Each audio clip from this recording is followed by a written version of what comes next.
As you can see that Wi-Fi option is not available on my laptop.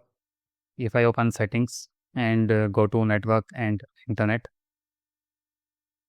then you can see that Wi-Fi option is also not available here. Now here, if you think that you can fix the problem by reinstalling the Wi-Fi adapter, then it is also not possible, because in device manager you will not find the Wi-Fi adapter under the network adapters branch. So what can you do in this case? So the first fix is to check for a physical Wi-Fi button. Some laptops have a physical Wi-Fi button to turn Wi-Fi on and off. So check this on your laptop. The next is the easiest fix, and I am definitely sure that it will definitely work for you. Open Windows 11 settings and go to network and internet, advanced network settings. Now here click network reset, then click reset now. Click yes to confirm.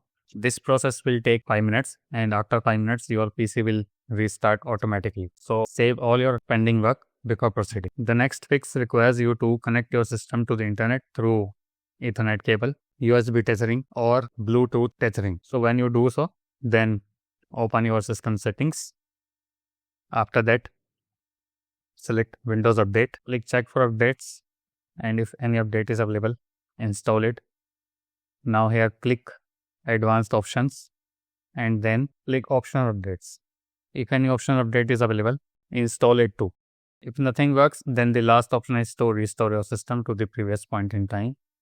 Click Windows search, then type system restore. Click here, create a restore point. Then click system restore. Now click next, select a restore point. Then click next and proceed with the on-screen instructions. Okay. So that's all in this video. Thank you for watching.